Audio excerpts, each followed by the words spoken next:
Olá, meus caros amigos, aqui é o professor Moacir Cabral novamente dando sequência à nossa aula de História de Goiás, segunda aula tratando da expansão da pecuária. Neste quarto bloco, a última parte da nossa segunda aula, eu vou abordar com vocês somente questões, questões relativas ao tópico trabalhado aí na nossa aula 2, a expansão da pecuária em Goiás. Então, sem mais delongas, vamos partir logo para as questões. Questão número 1, aqui apareceu no ano de 2017, tá? A banca foi a FUNRIO no concurso para a Polícia Militar, cargo de oficial. Vamos ao enunciado. Esse enunciado é um pouco extenso, então se ligue aí, olha só. Prometendo que assim tornará a boa-fé e antiga harmonia, acontecendo, porém, que este meio não corresponda ao que se espera, e que a nação Canajá continue nas suas correrias, será indispensável usar contra ela da Força Armada, sendo este também o meio que se deve lançar mão para conter e repelir as nações Apinagé, Chavante, Xerente e Canoeiro. Porquanto, suposto que os insultos que elas praticam tenham origem no rancor que conservam pelos maus tratamentos que experimentaram da parte de alguns comandantes das aldeias, não resta presentemente outro partido a seguir, senão intimidá-las e até destruí-las, se necessário for, para evitar os danos que causam. Meus caros, aqui nós temos um fragmento, da Carta Régia de 5 de setembro de 1811.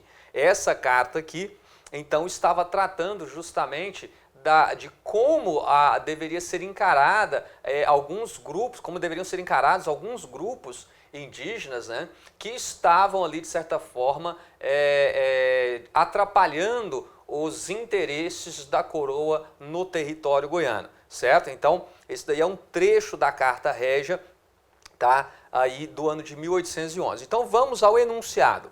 A Carta Régia de 5 de setembro de 1811 aprova a criação de uma sociedade de comércio entre as capitanias de Goiás e Pará.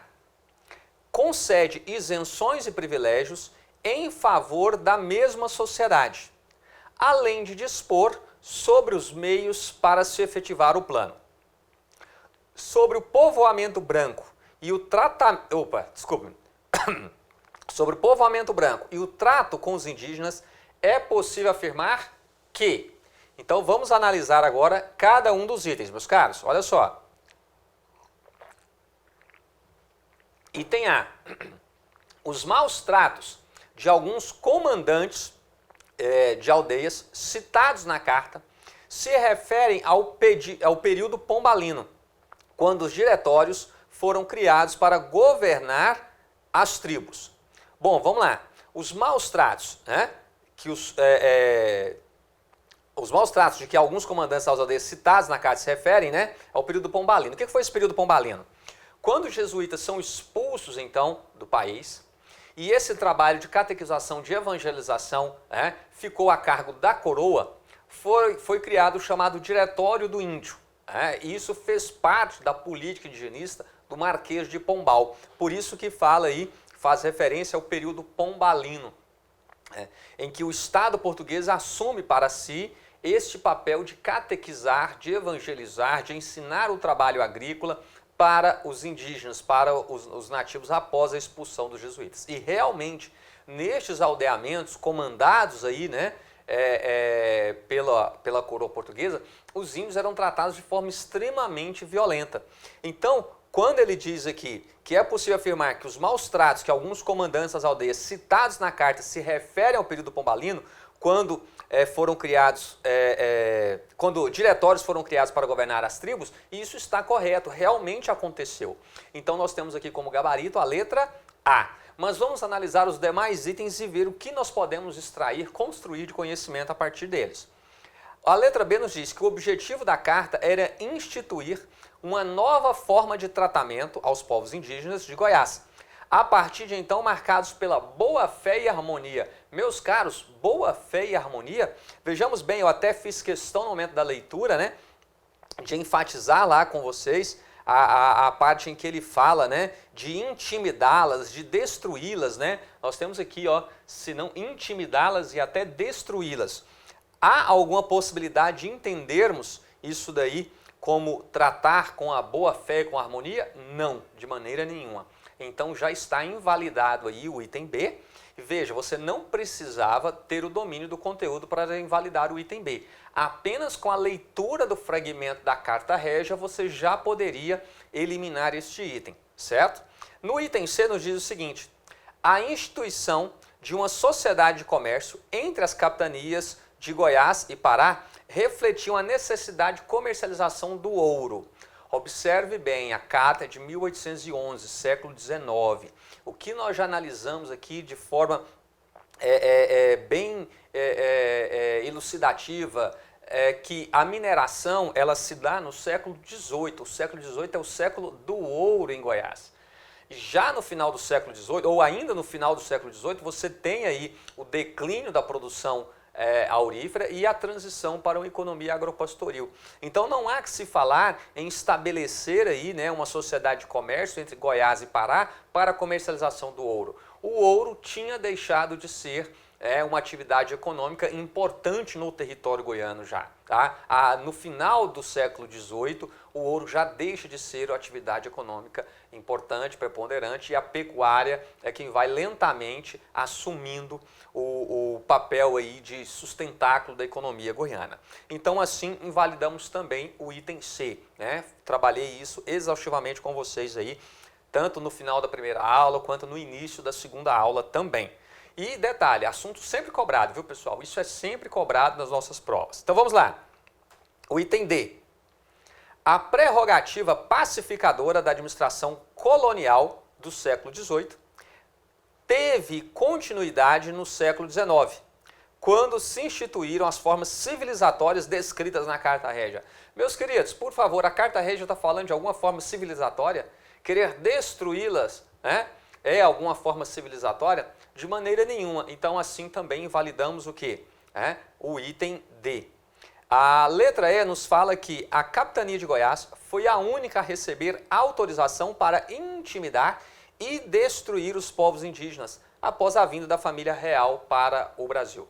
Não, nós tivemos aí então em diversos momentos a autorização para a chamada guerra justa. Então a guerra justa era isso, a formação de uma força militar para fazer guerra aos nativos, aos indígenas, que de alguma maneira estavam ali criando obstáculos aos interesses da fazenda real, aos interesses, fosse ali da expansão da pecuária, fosse a expansão da agricultura, né? Mas todo aquele grupo indígena que de alguma maneira se oferecia como um perigo, então era autorizada ali nessas situações a chamada guerra justa. Beleza? Tranquilo? Então assim analisamos a primeira questão. Vamos partir agora para a segunda questão, questão número 2. Vamos lá? Essa questão também da FUNRIO, né, foi para a prova de soldado da Polícia Militar do Estado de Goiás no ano de 2017. Lembrando aí que a FUNRIO ela organizou os concursos para Polícia Militar, Soldado e Oficial e também Bombeiro Militar, Soldado e Oficial. Não foram provas todas muito próximas. Vamos lá, questão número 2. A mineração na capitania de Goiás entrou em crise nas últimas décadas do século XVIII. A economia da região era baseada na extração do ouro e pouco diversificada. A crise da mineração forçou a transformação da economia e do povoamento da região de Goiás e... Então, ó, tá falando, né? Forçou a transformação da economia e do povoamento de Goiás e o quê? Vamos lá, o item A.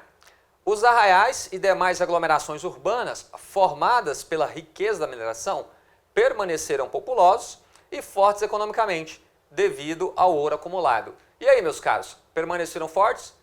Teve essa acumulação aurífera? Não, né? Sabemos que não. Então, à medida que a produção aurífera foi declinando, lembre-se daquele duplo movimento que eu falei e frisei com vocês, tá? esvaziamento do território, porque parte da população vai embora, então você tem uma diminuição da população, e aqueles que permanecem vão, na sua maioria, fazer o quê? Lembrou aí? Ruralizar-se. Não é isso? Então, ruralizar-se. Certinho? Se você não pegou isso daí, corre o risco de você ter dificuldade lá na prova. Este assunto ele é muito cobrado nas provas de concurso, tá? Então, já invalidamos aí o item A. O item B, e lembrando, né, não teve aí esse excedente da produção aurífera. Né? É o ouro, o que se gastou aqui para abrir estradas, para erguer alguns arraiais, a vila boa, mas não tivemos um excedente, ou seja, esgotada essa produção aurífera, aqueles que aqui permaneceram aí na sua maioria numa condição de penúria, de pobreza. Tá? Item B, a ausência de atividade econômica alternativa concomitantemente à extração mineral causou crise econômica quando o ouro se tornou escasso. Sim, meus caros, correto, não é? Então, vamos lembrar daquela diretriz que eu falei para vocês que existia por parte do Estado português. Ó, nas regiões mineradoras não deveriam ser desenvolvidas outras atividades que pudessem concorrer com a mineração, né, ali em braços. Né? Todos os braços disponíveis, segundo a coroa, deveriam dedicar-se à mineração e tudo aquilo que fosse necessário para a manutenção da população dessas regiões auríferas deveria ser adquirido de outras regiões não mineradoras. Então, por isso que você teve um pouco desenvolvimento da lavoura, um pouco desenvolvimento da pecuária durante esse período minerador. Era por ordem real isso daí. Até mesmo a navegação pelos rios Araguaia e Tocantins estavam proibidas porque a coroa temia que esses rios fossem utilizados também para o contrabando do ouro, né? E assim o ouro ser retirado do território sem a devida tributação, sem que fosse ali cobrado o quinto. Então, quando o item B diz aqui, né, a ausência de atividade econômica alternativa concomitante à mineração causou crise econômica, quando o ouro se tornou escasso, então o item B está correto. O item C, vamos analisar aqui. A população migrou majoritariamente para as zonas rurais durante o século XIX. Ocupou terras até então inabitadas e iniciou a agricultura em grande escala. Olha só, esse item vai parecendo que ele está correto, né? Mas preste atenção, lá no finalzinho ele fala que iniciou a agricultura em grande escala. Não, a agricultura é a agricultura de... Vamos lá, você tem que saber isso daí, agricultura de subsistência, meus caros. É aquela agricultura em que plantava-se o necessário para a manutenção da localidade. Um pouco excedente ali que tinha dessa produção era comercializado ali no arraial mais próximo, na vila, mas não era uma agricultura comercial a ponto de alcançar outras regiões do país. Lembrando sempre do porquê disso, né? Por que Goiás não tinha condições de colocar seus produtos em outras regiões do país? Em razão da situação de isolamento, de pobreza que esse território vivia. Não contava com estradas em condições de escoar uma grande produção agrícola para Rio, São Paulo, que seriam os mercados consumidores mais próximos do território goiano. Então, está invalidado o item C por isso, né? A agricultura não era em grande escala, era uma agricultura de subsistência. A letra D nos diz que a pecuária tornou-se a única atividade econômica a partir do século XIX, favorecendo o protagonismo do Goiás neste ramo no século seguinte. Olha, muito cuidado com isso, porque ele diz que a pecuária tornou-se a única atividade econômica. Não, a pecuária torna-se o quê? A principal atividade econômica. Tá? Mas como eu falei, você tem a prática da agricultura, você tem ali um pouco excedente comercializado ali no próprio território. O que você não tem é uma agricultura comercial, uma agricultura em larga escala, com o objetivo de alcançar aí outros mercados, tá? Então não podemos dizer que a pecuária se tornou a única atividade econômica. Você teve ali engenhos, né? Você tem a agricultura. Então, o engenho é o quê? Você tem o cultivo da cana, você tem ali a produção da rapadura, do açúcar, da cachaça, o engenho de farinha. Então, você tem sim outras atividades, porém, para a manutenção da localidade. Beleza? Tranquilo? Então, está invalidado aí o item D por isso. E para fecharmos aí, letra E, diz que os arraiais coloniais que permaneceram ativos na segunda metade do século XIX conseguiram criar economias independentes da produção do campo. Veja só o que ele está falando, que os arraiais permaneceram ativos, né, na segunda metade do 19, eles permaneceram ativos e independentes, não tinham ligação com o campo. Equivocado. Né? Esses arraiais que subsistiram, né, era justamente por quê? Porque era o ponto ali de apoio para essa população que vivia no campo. Lembrando que a população vivia majoritariamente no campo. Né? Goiás, com o declínio da mineração, passa a ter aí a maior parcela da sua população vivendo no campo, vivendo na zona rural. Quadro que somente se alterou na década de 70 do século XX. Meados da década de 70 é que a população de Goiás deixa de ser majoritariamente rural para tornar-se majoritariamente urbana. Beleza? E assim, findamos a questão número 2. Número 2. Meus caros, olha só, se você estiver gostando, tá? Deixa aí o seu gostei. Se não gostar, clique também em não gostei, deixe seu comentário, fale por que gostou, por que não gostou, deixe a sua dúvida, isso é muito importante. Eu vou respondendo aí, esclarecendo eventuais dúvidas que surjam, tá? E compartilhe também com seus amigos, com seus colegas, suas amigas que estão aí se preparando para os concursos públicos em Goiás. Lembrando que esse assunto é assunto obrigatório para os concursos públicos que acontecem no estado de Goiás, beleza? Mas claro, você só vai fazer isso se você quiser, certinho? Então, vem comigo, olha só, questão número 3. Questão número 3 do Núcleo de Seleção aí da Universidade Estadual de Goiás, concurso da PCGO. Falando aí da questão indígena mais uma vez, olha só.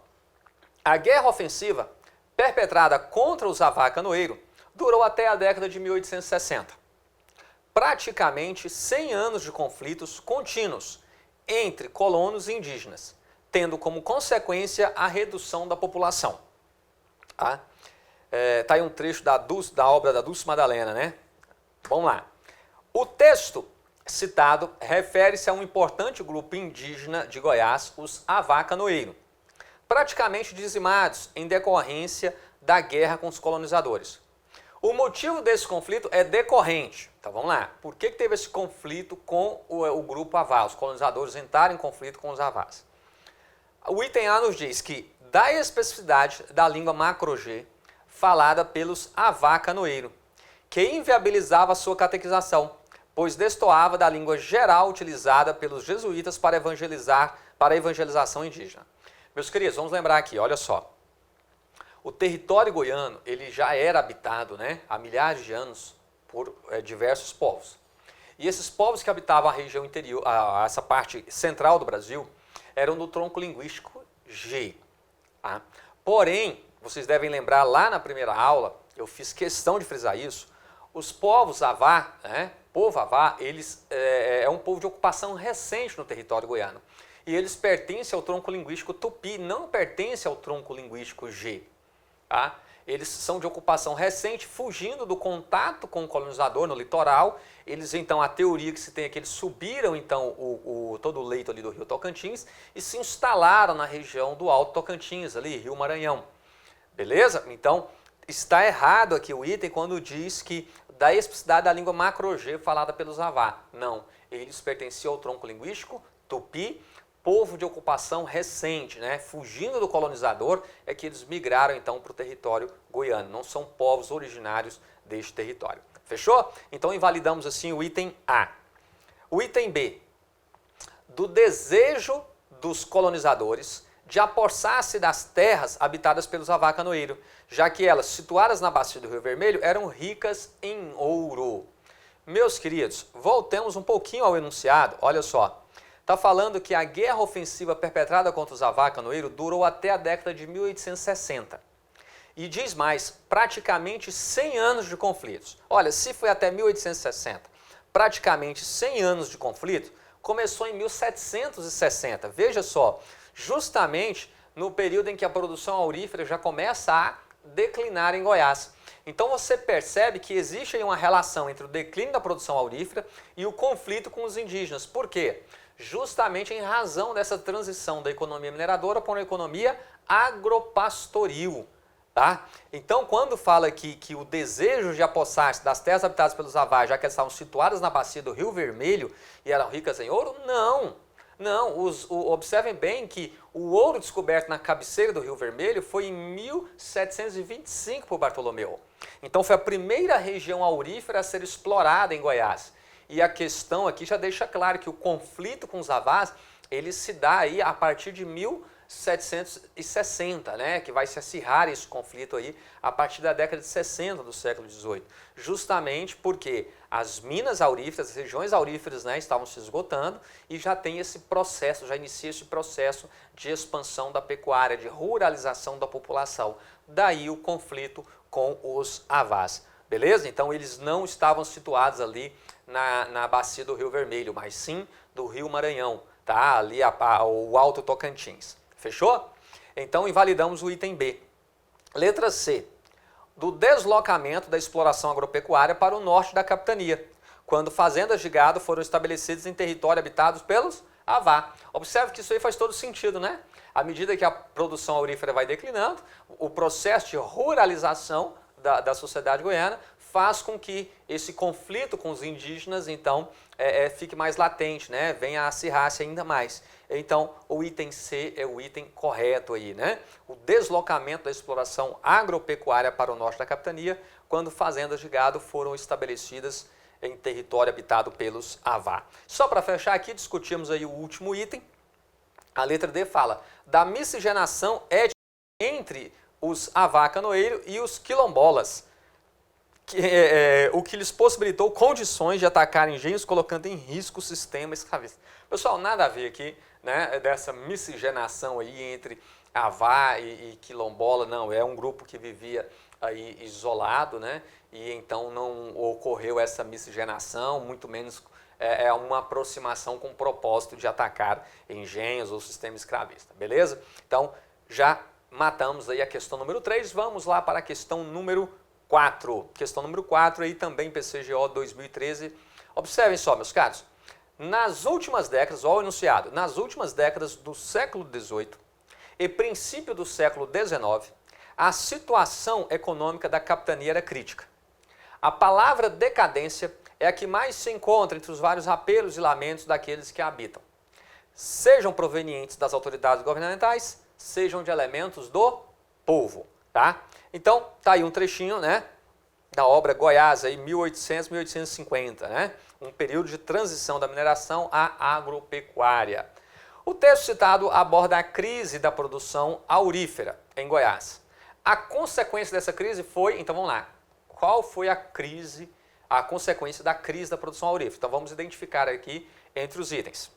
Letra A, incremento da arrecadação tributária, como consequência do controle do contrabando ser mais eficaz na atividade agropecuária. Meus queridos, de forma lógica você vai pensar, né? Se há uma situação de crise, a produção ela caiu, haverá aumento na arrecadação tributária? Obviamente não, né? Obviamente não. Em condições lógicas, normais, não. Então, já invalidamos aqui o item A, tá? Você teve uma brutal queda na arrecadação de impostos. A letra B nos diz o seguinte, aumento da ruralização, pelo fato de parte da população abandonar as vilas e arraiais e mudar-se para o campo. Corretíssimo, né? Então, o que ocorreu foi isso daqui, o aumento da ruralização. Por quê? Uma parte da população, como eu falei para vocês, foi embora, abandonou o território, e daqueles que permaneceram, a maioria passaram a ocupar a área rural, né? Foram para o campo. Então, o item B é o item correto. Beleza? Tranquilo? Vamos lá, só comentando os demais itens para cercarmos a questão de todos os lados. A letra C, crescimento da importação de escravos para viabilizar a exploração de minas auríferas de maior profundidade. Não. Até intentou-se aí, né, essa chamada mineração de morro, que é aquela de escavação na rocha, o talho aberto, ou a mineração de mina. Porém, logo no início, os resultados foram pífios e o investimento muito alto, os mineradores então abandonaram, né? Aí seria uma mineração que exigiria então grandes investimentos, o que os mineradores na época aqui não tinham e a coroa também não estava disposta a financiar esse tipo de empreendimento. Então, invalidamos aí também o item C. E para fechar a letra D, acréscimo da atividade comercial em virtude do aproveitamento de capitais antes empregados na mineração. Não. Tá? Nós não tivemos excedentes, então não ficou, tinha capitais que eram empregados na mineração e agora serão empregados em outras atividades. Nós não tivemos esse excedente da produção aurífera. Todo o ouro extraído, ele foi o quê? Retirado, né? Foi levado para fora do país. Então, pouco ficou no território. Basicamente, podemos dizer que o ouro pagou os custos, né, da atividade mineradora, a abertura de caminhos, a construção de alguns arraiais, da Vila Boa, tá? Mas não gerou excedente para o território goiano. Então, assim vale. E claro, né, acréscimo da atividade comercial, não, você teve um decréscimo, né? Então decaiu aí a atividade comercial. Beleza? Matamos assim mais uma questão. Vamos lá para a questão número 5. Questão número 5. Esse bloco aqui, pessoal, vou fazer direto, não vou dividir, vai ficar um bloco um pouco mais extenso, né, do que normalmente ficam os blocos de aulas, mas é para discutirmos aí as questões.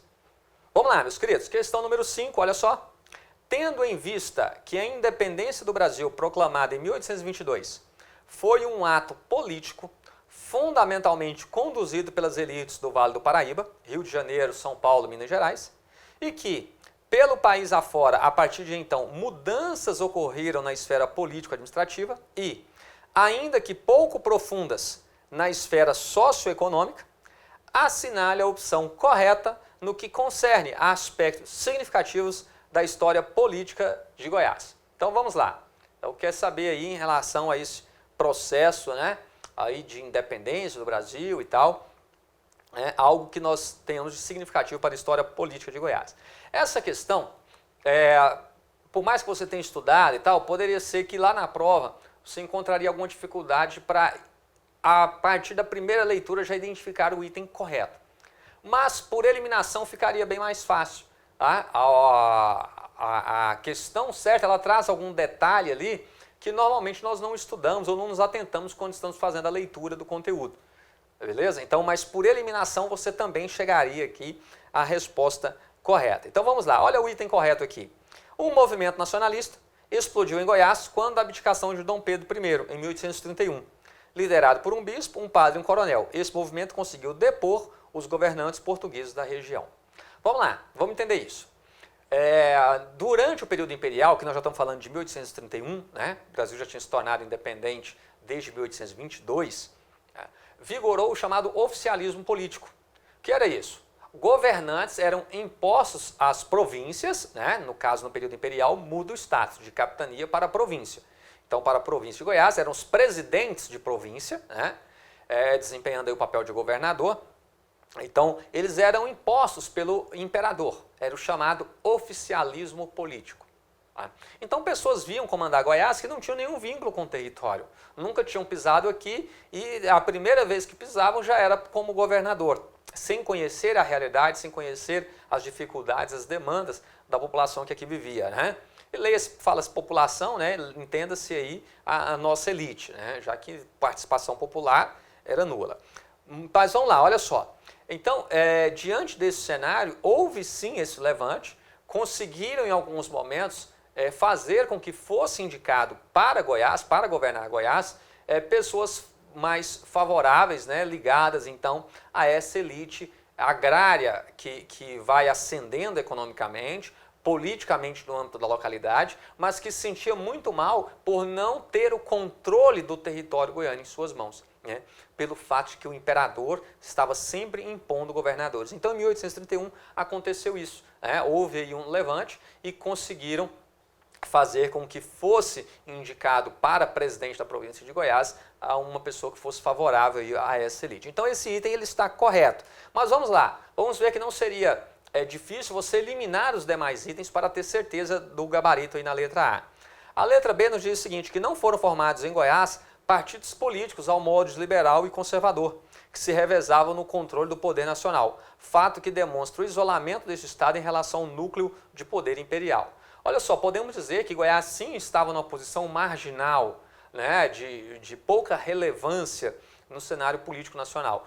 Porém, essas questões políticas que se faziam mais presentes já nos grandes centros urbanos do país, elas reverberavam no território goiano, ao ponto de que sim, como nós verificamos lá na aula, nós tivemos sim a criação em Goiás né, de partidos aos moldes do liberal e conservador, né, até destacando aí que os liberais, após a proclamação da República, eles assumem o controle do território goiano, conseguem se apresentar como o grupo hegemônico que comanda Goiás aí durante as primeiras 2 décadas aí após a proclamação da República, beleza?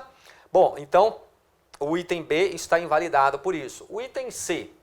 A época da independência do Brasil, o fato de a pecuária não ter sido introduzida em Goiás. A pecuária, ela chega junto com o minerador, tá, meus caros? Chega junto. O que nós temos que ver? É que com o declínio da mineração é que ela vai lentamente se firmando como a principal atividade econômica. Então aqui nós já invalidamos completamente o item C, tá? O item C. Mas só para continuar a leitura, né? Somada às lutas regionais separatistas, justifica a inexistência de correntes migratórias oriundas de outras partes do território brasileiro, o que inibiu o aumento da população goiana. Não. Nós tivemos sim movimentos separatistas, né, lá em 1821, liderado por Teotônio Segurado, nós analisamos isso, acho que tem alguma questão também abordando esse tópico do movimento separatista. O que você tem num primeiro momento, com o declínio da atividade mineradora, uma diminuição da população, no final do século XVIII, início do XIX, mas justamente aí a partir de 1830, a população goiana volta a crescer. Ela volta a crescer, segundo o censo ali, por volta de 1749, se eu não estou equivocado, está lá na aula, tá? Depois vocês confiram, pode ser que eu esteja errado. Goiás já tinha mais de 70 mil habitantes, né? E essa população, ela chega a mais de 250 mil em 1900, então há sim um crescimento da população a partir desse período. Então invalidamos aí o item C. A letra D diz o seguinte, que com a independência do Brasil, Goiás foi uma das poucas capitanias que não se transformaram em províncias, tendo ficado subordinada administrativamente à província de São Paulo. Meus queridos, Goiás já tinha se tornado autônomo de São Paulo, né, desde a criação da capitania de Goiás em 1749. Então, quando vem a independência do Brasil, muda-se o status então de capitania para província, e Goiás passa a se chamar então província de Goiás, beleza? E não está subordinada aí à capitania à província de São Paulo, não, tá? A letra E nos diz o seguinte, que a partir da independência, a economia de subsistência goiana foi impulsionada devido à redução da tributação devida ao Estado Imperial, o que gerou um período de crescente prosperidade em Goiás. Não, meus caros, no quadro político, econômico, social do território goiano, as alterações foram mínimas, seja no processo de independência, seja lá no processo de proclamação da República, né? As alterações, elas foram mínimas, elas se processam ali no campo da política, mas numa esfera muito restrita, já que você não tinha uma participação política popular, a maioria da população vivia no campo, estava alheia a essas questões, né? E somente a elite agrária realmente é que participava deste processo, e alguns pequenos estratos ali urbanos, a imprensa e tal, mas que também vinculada a essa elite agrária. E assim, então, finalizamos a questão número 5, partindo agora para a questão número 6. Meus caros, olha só, aqui nós temos uma tabela falando sobre o número de escravos em Goiás, tá? De 1864 a 1887. Então, anote aí, 1864, 15 mil escravos, 874, 10 anos depois, 8.800 escravos, 1884, mais 10 anos então, 7.710, e em 1887, 2 anos antes da abolição, 4.955 escravos. Então, esse é o número de escravos que Goiás tinha aí nesses anos. Então, vamos lá. Essa tabela evidencia transformações ocorridas na composição da população do estado de Goiás, que estão relacionadas à abolição da escravatura. Quanto ao processo de abolição da escravatura ocorrido no Brasil, então preste atenção, quanto ao processo de abolição da escravatura ocorrido no Brasil, na segunda metade do 19, pode-se caracterizá-lo vamos lá, embranquecimento da população dos estados devido à redução do número de escravos no território nacional. Não, tá? Não há que se falar em embranquecimento. Até no início do século XX, você tinha algumas teorias aí, né, de que trazer imigrante europeu e que com essa miscigenação em tantas gerações a população do Brasil estaria branca e tal. Uma grande bobagem, base científica disso nenhuma, tá? Então, invalidamos aí o item A. Letra C.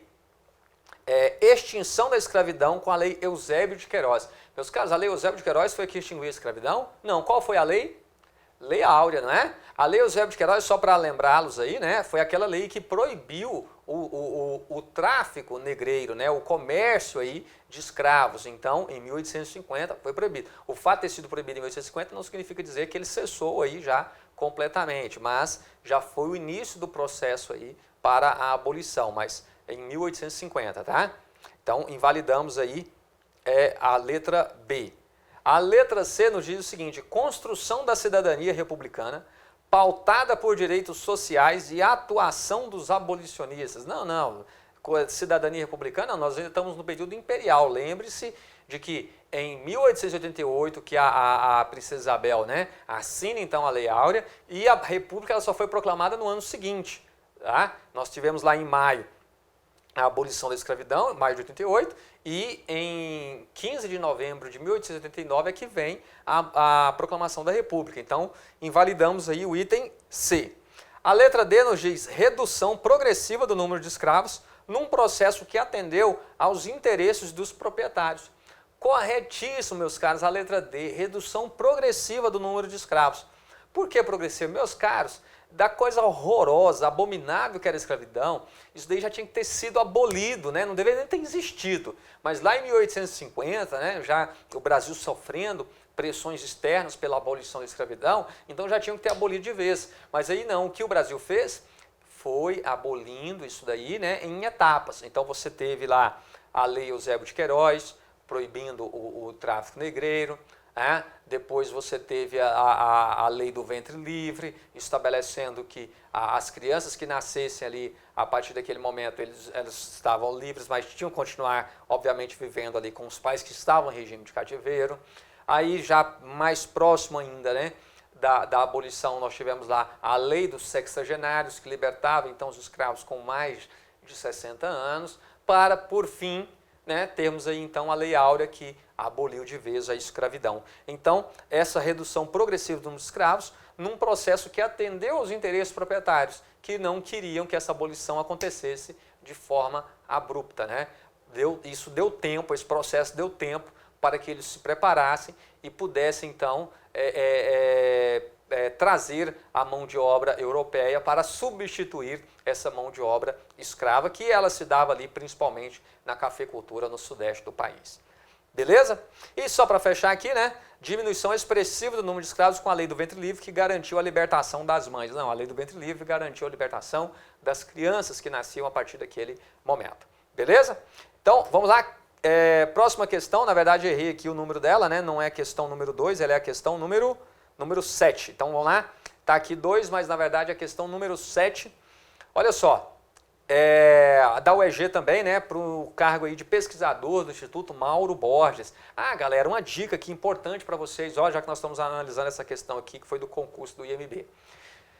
A parte de atualidade, dados econômicos de Goiás, tá, questão relacionada à educação, não deixem de darem uma lida no site do Instituto Mauro Borges. Tá? Fica essa dica aí para vocês, porque da parte de atualidade nem sempre a gente consegue, né, nós professores trabalhando nessa temática, nós conseguimos colocar isso tudo à disposição de vocês na véspera da prova, no momento ali que está antecedendo a prova. Então é muito importante que a partir do momento que saiu o edital, você já está focado ali, saiu o edital, crie essa rotina, tá, de acessar o site do Instituto Mauro Borges e fazer uma leitura de alguns relatórios. Tem uma parte do conteúdo que eles colocam lá, disponível ao cidadão, que de uma forma muito direta, muito clara, que dá para você compreender muito bem alguns dados importantes, relevantes em relação ao território goiano, que comumente são cobrados nas provas, né, quando a banca traz como enfoque atualidades,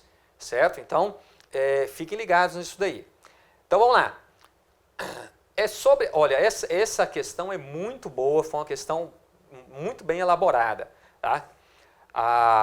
É sobre a sociedade da agropecuária goiana, porém, que temos um manancial de informações, capaz de retratar, perceber, caricaturar e imaginar a sua face mais representativa.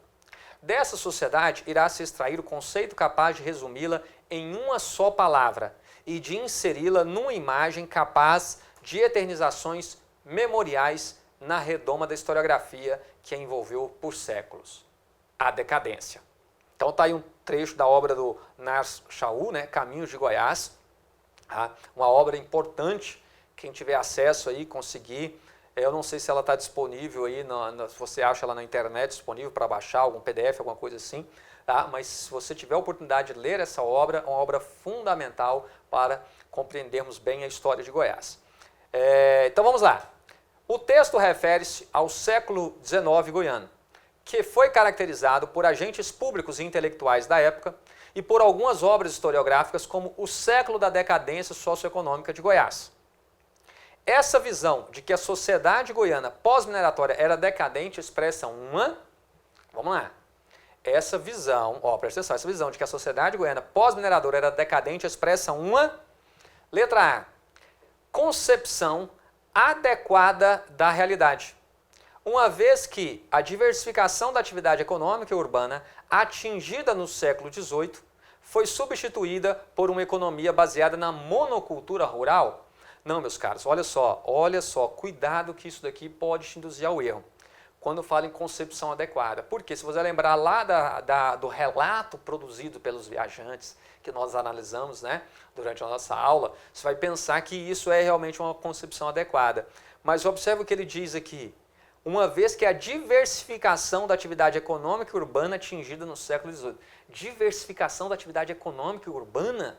Não, você tem que lembrar que a pecuária que se firma como principal atividade econômica e a população ela vai na sua maioria o quê? Se ruralizar, então você não tem essa diversificação urbana, não. Os poucos aglomerados ali urbanos, né, eles existem para dar suporte a essa população que está no campo.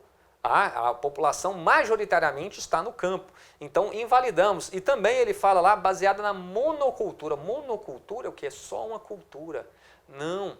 Essas propriedades, nesse período, elas vão produzir tudo o que é necessário para a sua manutenção. Então, não tem essa de monocultura. Então, planta-se o arroz, o feijão, o milho, as hortaliças, tudo aquilo que é necessário para a manutenção desta localidade. Tá? Então, invalidamos assim o item A. Olha o item B. Leitura reducionista da realidade goiana do século XIX, que, pautada principalmente em dados econômicos, superestima a produção aurífera e desconsidera a estabilidade da sociedade patriarcalista. Meus caros, que linda essa questão, que lindo aqui esse enunciado. Certíssima a letra B. É sim uma leitura reducionista. Por quê? Olha-se para o século XIX, pelo período aurífero, né, e acredita um período de grande riqueza, né? Porém, essa riqueza ela pouco ficou em Goiás.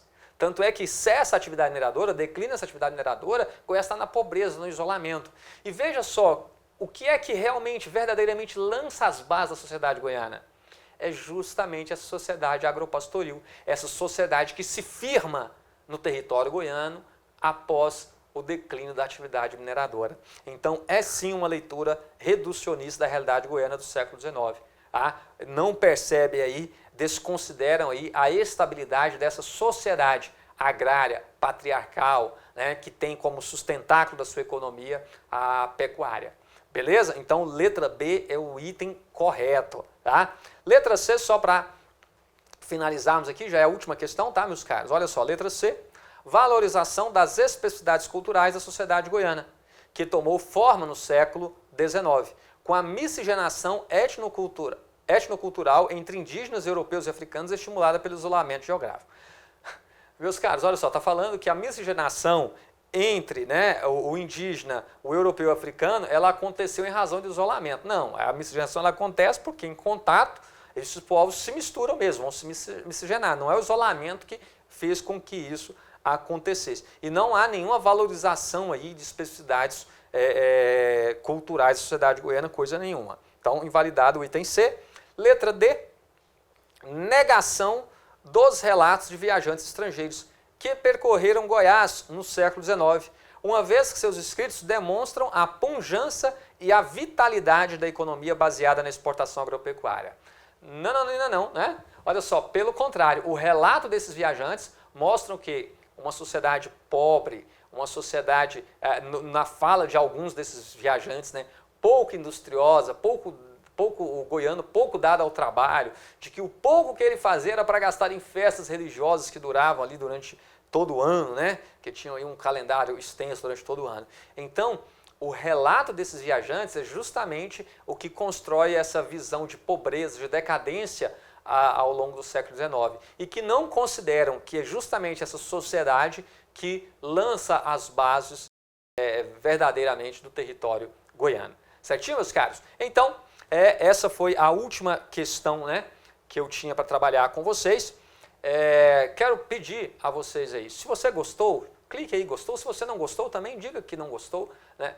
Deixe aí seus comentários, suas dúvidas. Se algo não ficou suficientemente explicado, mande aí, grava um novo vídeo ou responda para você diretamente. Compartilhe com seus amigos, mas claro, somente se você quiser, se você se sentir à vontade para tal. Beleza, meus queridos? Então, mantenham-se firmes nos seus propósitos, tenha certeza de que valerá a pena todo esse estudo, toda essa dedicação. E lembre-se, estudar sempre será o nosso maior ato de rebeldia. Um forte abraço e até a nossa próxima aula. Avante, avante!